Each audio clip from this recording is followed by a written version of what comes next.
5 अगस्त 2022 Philippines के पालावन द्वीप पर एक आम सी शाम थी। प्यूर्टो प्रिंसेसा शहर के रॉबिन्सन्स मॉल में अपनी ड्यूटी पूरी करने के बाद 22 साल की जोवेलिन गैलेनो बाहर निकली। वह क्रिमिनोलॉजी की स्टूडेंट थी, सपनों से भरी और रोज की तरह काम और पढ़ाई के बीच बैलेंस बनाने की कोशिश में लगी हुई। शाम 6:30 पर उसने पंच आउट किया और मॉल से बाहर निकलते हुए अपनी बहन को कॉल किया। बात बिल्कुल नॉर्मल थी, कुछ भी अजीब नहीं, कुछ भी अनयूजुअल नहीं। ऐसा लगा जैसे सब कुछ ठीक है। लेकिन कुछ घंटों बाद जब मैसेजेस का रिप्लाई नहीं आया और फोन सिर्फ रिंग हुआ पर किसी ने उठाया नहीं, घर वालों की बेचैनी बढ़ गई। रात होते होते जोवेलिन गायब हो चुकी थी। इन्वेस्टिगेशन शुरू हुई तो सबसे पहले सीसीटीवी देखा गया और हाँ, कैमरे में जोवेलिन साफ दिख रही थी। ऑरेंज कलर की टी शर्ट पहने, काले बैकपैक के साथ सुबह मॉल में एंट्री करते हुए सब बिल्कुल साफ था। लेकिन जो बात और डरावनी थी वो ये कि बाहर निकलने की कोई फुटेज नहीं मिली। सीसीटीवी की ये मिसिंग फुटेज ने केस को और भी डरावना बना दिया, क्योंकि सालों से फिलीपींस में लोग ये बातें करते आ रहे थे कि मॉल के अंदर सीक्रेट रास्ते होते हैं, फिटिंग रूम में छुपे हुए ट्रैप डोर्स बने होते हैं और कुछ शीशे असली शीशे नहीं होते बल्कि दूसरी तरफ से कोई लोगों को देख रहा होता है। रॉबिन्सन मॉल अक्सर अफवाहों का केंद्र रहा। लोग यहाँ तक कहते थे कि इस मॉल के नीचे आधा इंसान और आधा सांप जैसा कोई अजीब जीव रहता है। मॉल के मालिकों ने इन सब बातों को झूठ बताया, लेकिन गैलेनो फैमिली के लिए ये सब कहानियां मैटर नहीं करती थी। उनके लिए सच बस इतना था कि उनकी बेटी एक ऐसे मॉल में गई जहां रोशनी थी, भीड़ थी, हर कोने पर कैमरा थे, और फिर भी वो वहां से कभी बाहर नहीं निकली। नमस्कार, मैं हूं साइलो और आप देख रहे हैं हिंदी क्राइम एक्सपोज। अगर आपको दुनिया भर से क्राइम और इन्वेस्टिगेशन की दिलचस्प कहानियां सुनना अच्छा लगता है तो चैनल को जरूर सब्सक्राइब करें, और हाँ, वीडियो पसंद आए तो लाइक करना बिल्कुल ना भूलें। साथ ही बेल आइकन दबा लें ताकि जैसे ही नई वीडियो आए आपको तुरंत नोटिफिकेशन मिल जाए। आपके प्यार और सपोर्ट के लिए दिल से धन्यवाद। तो आइए कहानी में आगे बढ़ते हैं। जब जोवेलिन गैलेनो पहली बार गायब हुई तो सबसे पहले शक सीधे मॉल पर गया।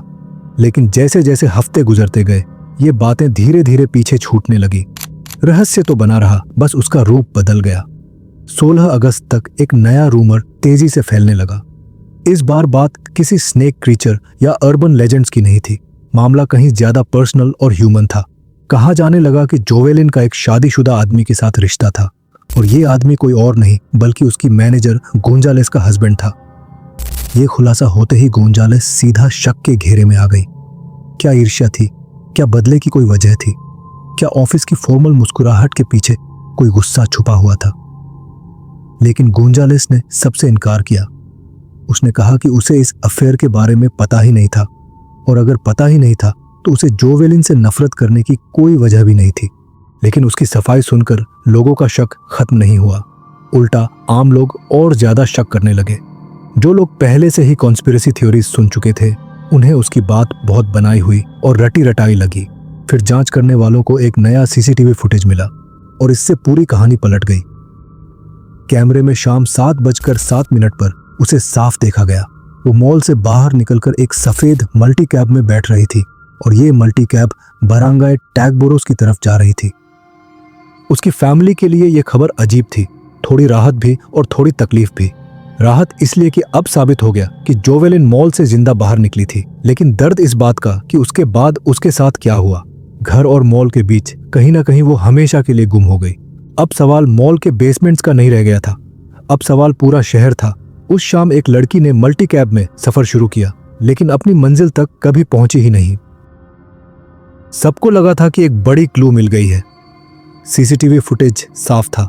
शाम 7:07 पर जो लड़की सफेद मल्टी कैब में चढ़ रही थी वो जोवेलिन ही थी। उसके घर वाले तुरंत पहचान गए। उसकी चाल, उसके कपड़े, उसका ब्लैक बैग, सब वही था। लेकिन सवाल यहीं से शुरू हुआ। अगर वो गाड़ी में बैठी थी तो फिर उसके बाद क्या हुआ? इसका जवाब देने वाला सिर्फ एक आदमी था, उस कैब का ड्राइवर। पुलिस ने उसे ढूंढ निकाला, लेकिन उसकी बातें अजीब और परेशान करने वाली थीं। उसने कहा उसे कुछ भी याद नहीं, न जोवेलिन, न उसका बैग, यहाँ तक कि वो 2 आदमी भी नहीं जो उसी कैब में उसके साथ बैठे थे। ड्राइवर का कहना था कि वो रोज दर्जनों लोग उठाता है, सब मास्क पहने रहते हैं, चेहरे सब एक जैसे लगते हैं। उस शाम उसे कुछ भी अलग नहीं लगा। इन्वेस्टिगेटर्स ने और जोर लगाया, फुटेज दिखाया, टाइम याद दिलाया, रूट बताया। फिर भी ड्राइवर ने कहा कि उसे कुछ याद नहीं। शायद वो झूठ बोल रहा था या फिर सचमुच उसकी याददाश्त खाली थी। ये लीड वहीं खत्म हो गई और उसके साथ जोवेलिन का निशान भी। फिर आया 23 अगस्त, गायब होने के 18 दिन बाद। पुलिस को एक फोन कॉल मिला। ये कॉल किसी अनजान आदमी का नहीं था। ये कॉल उसके अपने कजन लियोबर्ट दसमारिनास का था और उसका दावा चौंका देने वाला था। उसे पता है जोवेलिन की बॉडी कहाँ है। सुबह होने से पहले करीब 4 बजे पुलिस चुपचाप पहुंची पुलांगलुपा बरांगाई सांता लूर्देस। जगह उसके घर से सिर्फ 300 मीटर दूर थी। वहां झाड़ियों में छुपा हुआ मिला कंकाल। पास में पड़ा था ब्लैक बैग, एक फोन, आईडी कार्ड्स। सब बाद में उसके घर वालों ने पहचान लिया ये जोवेलिन का ही सामान था। लेकिन मामले का अंत होने के बजाय अब और शक पैदा हो गए। वजह यह थी कि जोवेलिन को गायब हुए सिर्फ 3 हफ्ते हुए थे। फिर भी जो शरीर मिला वो लगभग पूरी तरह हड्डियों में बदल चुका था। फॉरेंसिक एक्सपर्ट्स ने वही कहा जो उसके घर वाले पहले से सोच रहे थे। नॉर्मल हालत में बॉडी को हड्डी बनने में महीनों लगते हैं, हफ्तों में नहीं। चाहे फिलीपींस की गर्मी और ह्यूमिडिटी कितनी भी तेज क्यों ना हो, नेचर इतनी जल्दी काम नहीं करता। ऐसा लग रहा था मानो सब बनावटी हो। और एक और अजीब बात, पुलांगलुपा के किसी भी आदमी ने बदबू की शिकायत नहीं की। अगर वहां बॉडी पड़ा होता तो सड़ांत की गंध पूरे इलाके में फैल जाती, लेकिन यहां कुछ भी नहीं। उसके घर वालों को यह सब नकली सा लगा, जैसे ये सीन नेचुरल नहीं था। बहुत साफ, बहुत अचानक, जैसे किसी ने सब कुछ पहले से प्लान करके रखा हो। उस खोज की खबर से जवाब मिलने चाहिए थे, लेकिन हुआ उल्टा। सवाल और बढ़ गए। जब तक जोवेलिन के घर वालों को जानकारी दी गई तब तक सब सामान सील करके ले जाया जा चुका था। हड्डियां पैक हो चुकी थी। परिवार को मौके पर बुलाया ही नहीं गया। अपनी आंखों से देखने का मौका तक नहीं मिला। और यहीं से सबसे बड़ा शक पैदा हुआ, क्या यह सच में जोवेलिन थी? फिर भी जांच रुकी नहीं। पुलिस ने डीएनए टेस्ट का ऐलान किया। अब घर वालों के पास बस इंतजार करने के अलावा कोई रास्ता नहीं था। लेकिन उस डिस्कवरी से ठीक पहले गांव वालों ने अजीब चीजें देखी। 22 अगस्त की दोपहर को एक काला पिकअप ट्रक उसी जगह पर खड़ा था और उसी रात बच्चों ने देखा कि कुछ लोग अंधेरे में पेन लाइट लेकर झाड़ियों में घूम रहे थे। क्या वो लोग सबूत ढूंढ रहे थे या फिर कुछ छुपा रहे थे? इस रहस्य के बीचों बीच था जोवेलिन का अपना कजन लियोबर्ट दसमारिनास। पुलिस को उसी ने उस जगह तक पहुंचाया था, लेकिन कुछ ही समय बाद उस पर अपने दूसरे कजन जोवर्ट वाल्डेस्टमोन को चाकू मारने का आरोप लगा। शुरू में लियोबर्ट ने इसे हल्का दिखाया, बोला कि जोवर्ट ने उसे उकसाया था। उस पर इल्जाम लगाया था कि जोवेलिन की गुमशुदगी में उसी का हाथ है। गुस्से में आकर उसने वार कर दिया, लेकिन जैसे जैसे दबाव बढ़ा उसकी कहानी बदलने लगी और फिर पूरी तरह टूट गई। उसने जो बताया वो किसी ने सोचा भी नहीं था। जोवेलिन का गुम होना कोई हादसा नहीं था। लियोबर्ट के मुताबिक ये पूरी तरह से प्लान किया गया था, ठंडे दिमाग से, और अंजाम देने वाला कोई अजनबी नहीं बल्कि उसका अपना परिवार था। लियोबर्ट ने कहा कि वो और जोवर्ट वाल्डेस्टमोन दोनों जोवेलिन की डेली रूटीन अच्छे से जानते थे। हर दिन एक ही रास्ता, एक ही मल्टी कैब से घर आना। उसी रात उन्होंने प्लान बनाया कि जैसे ही वो बरंगाई टगबोरोस पर उतरेगी उसे पकड़ना है। लियोबर्ट पीछे से उसका पीछा कर रहा था। जोवर्ट आगे सड़क किनारे पहले से घात लगाकर बैठा था। जैसे ही जोवेलिन पास आई उसने सिग्नल दिया और जोवर्ट झाड़ियों से निकलकर उसके सामने कूद पड़ा। जोवेलिन ने पूरी ताकत से खुद को बचाने की कोशिश की। वो छटपटाई, लड़ी, लेकिन जोवर्ट ताकतवर था। उसने जोवेलिन को झाड़ियों के अंदर घसीट लिया, सड़क से दूर, अंधेरे में, जहां किसी की नजर तक नहीं पहुंच सकती थी। लियोबर्ट ने पहले कहा कि वो बस दूर से देख रहा था। उसके मुताबिक जोवेलिन अपने कजन से खुद को छुड़ाने की कोशिश कर रही थी। वो पूरी ताकत से लड़ी, लेकिन धीरे धीरे उसका दम टूटने लगा। उसका शरीर ढीला पड़ गया। लियोबर्ट ने दावा किया कि तभी जोवर्ट ने उसके कपड़े उतारे और उसके साथ गलत काम किया। लियोबर्ट बार बार कहता रहा कि उसने जोवेलिन को छुआ तक नहीं। वो बस चुपचाप पीछे खड़ा रहा जब तक जोवर्ट ने उसे पास नहीं बुलाया, और जब वो गया तब तक बहुत देर हो चुकी थी। जोवेलिन हिल भी नहीं रही थी, वो जा चुकी थी। लियोबर्ट का कहना था कि वो बस पहरा दे रहा था, पुलिस से डर गया था, सच बताने की हिम्मत नहीं हुई। उसने कसम खाई कि उसने जोवेलिन को कभी हाथ तक नहीं लगाया। लेकिन जोवेलिन के घर वालों के लिए यह कहानी एक और डरावना सपना थी, क्योंकि ये सिर्फ जोवर्ट पर इल्जाम नहीं था, ये बड़ा सवाल भी खड़ा करता था। क्या लोबर्ट सच बोल रहा था या बस अपने ऊपर से शक हटाने के लिए ब्लेम बदल रहा था? जब पुलिस ने उसकी बातों को आधिकारिक बयान माना, तब भी गलेनो परिवार को शक बना रहा और जल्द ही उनका शक सच होता दिखा, क्योंकि कन्फेशन के बाद लियोबर्ट का बर्ताव और भी अजीब होने लगा। कभी वो चुप, सहमा और खोया खोया सा रहता और कभी अचानक पुलिस वालों के सामने कॉन्फिडेंट हो जाता, उनसे बात करने के लिए उतावला दिखता और फिर उसकी कहानी फिर बदल गई। कुछ ही दिनों बाद लियोबर्ट ने मान लिया कि वो सिर्फ पहरा देने वाला नहीं था, असलियत कहीं ज्यादा खौफनाक थी। उसने खुद भी जोवलिन पर हमला किया था। यह सुनकर गलेनो परिवार टूट गया। अब तक उन्हें भरोसा था कि जोवलिन को चाहे जो भी नुकसान पहुंचाए, उसका अपना खून इतना बेरहम नहीं हो सकता। लेकिन लियोबर्ट की जुबान से निकले शब्दों ने उनकी आखिरी उम्मीद भी खत्म कर दी। पुलिस ने उसे गिरफ्तार कर लिया, लेकिन कहानी यहीं खत्म नहीं हुई, क्योंकि लियोबर्ट की हर बात में गड़बड़ी और उलझन थी और सच अब भी परछाइयों में छुपा हुआ था। गलेनो परिवार को शुरुआत से ही सब गड़बड़ लगा। हड्डियां, टाइमलाइन, डीएनए टेस्ट, कुछ भी सही नहीं बैठ रहा था। उनका सबसे बड़ा शक यही था कि पुलंग लूपा से मिली हड्डियां असल में जोवेलिन की हैं भी या नहीं। लेकिन मामला यहीं खत्म नहीं हुआ। लियोबर्ट की बातें हर बार बदल रही थी। कभी वो कहता कि उसने सब किया, कभी कहता कि वो बिल्कुल बेगुनाह है और फिर कहता कि पुलिस ने उस पर दबाव डाला।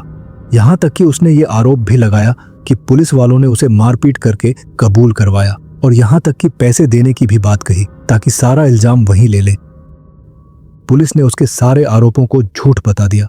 उनका कहना था कि जांच पूरी तरह सही है और सबूत पक्के हैं। लेकिन लियोबर्ट बार बार बयान बदलता रहा, कभी गवाह बनता, कभी खुद आरोपी, कभी कहता कि उसे फंसाया जा रहा है। उसकी हर कहानी अलग होती और सच और भी धुंधला होता चला गया। फिर 30 अगस्त को पुलिस ने बड़ा ऐलान किया। उन्होंने कहा कि डीएनए टेस्ट से साफ हो गया है कि जो हड्डियां मिली हैं वो जोवलिन की ही हैं।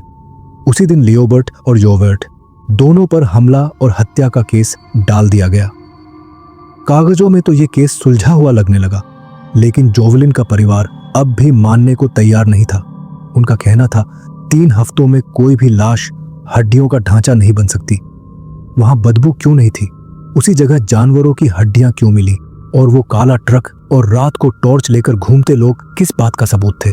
गलेनो परिवार के लिए वो हड्डियां सबूत नहीं थी, बल्कि एक और बड़ा सवाल थी। और जब पुलिस पर भरोसा नहीं हुआ तो उन्होंने चुपचाप दूसरा रास्ता अपनाया। परिवार ने मदद मांगी नेशनल ब्यूरो ऑफ इन्वेस्टिगेशन से। गलेनो परिवार को अब पुलिस पर जरा भी भरोसा नहीं रहा।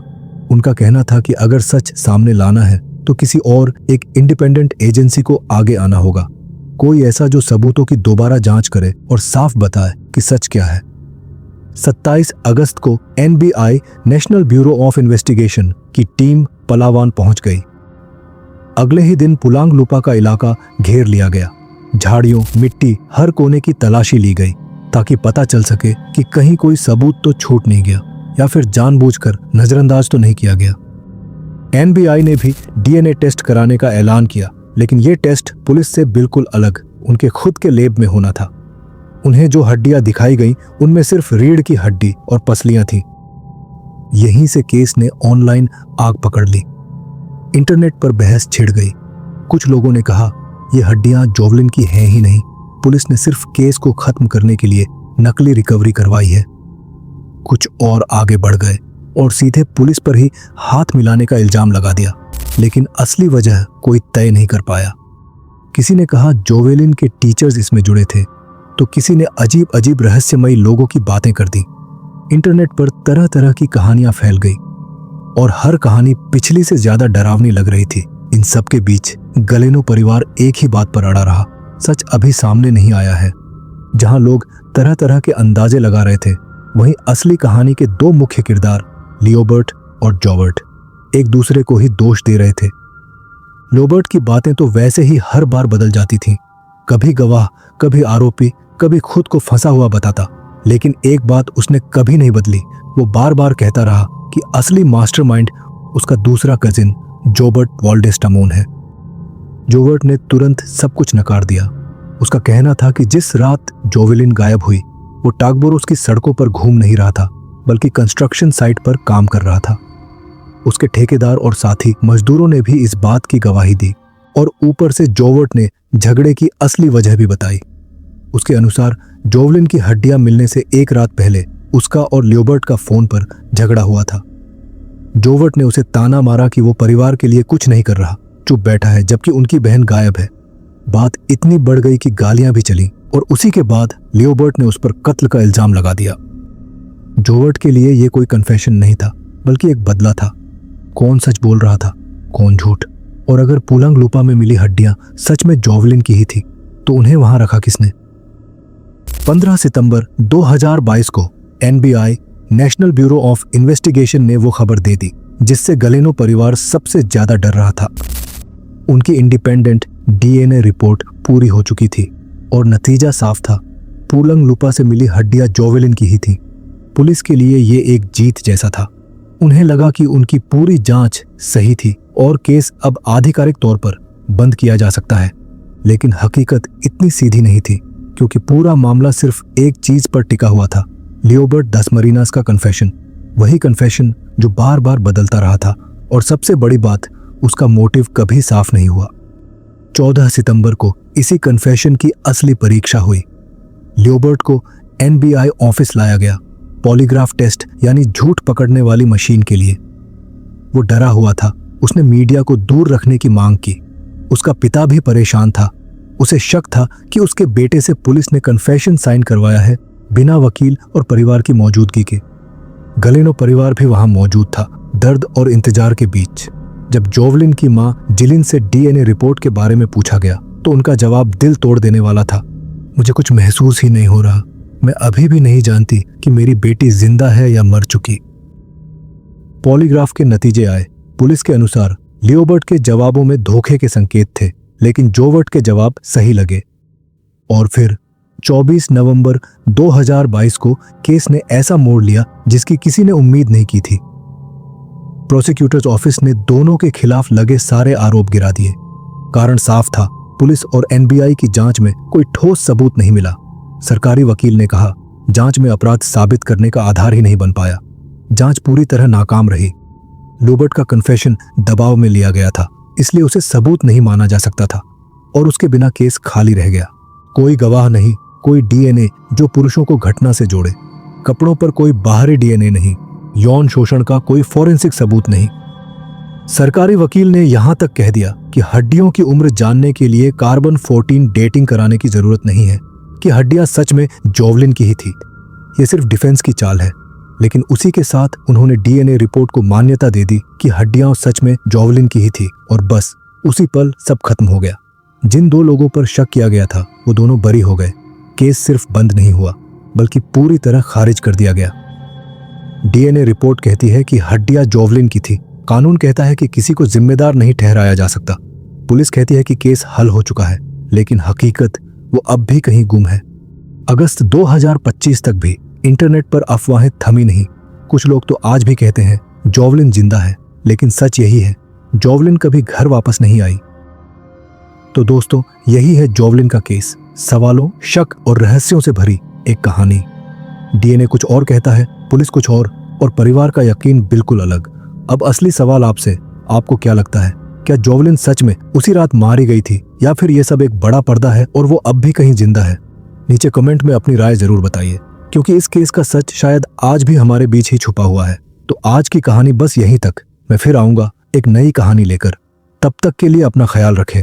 नमस्कार।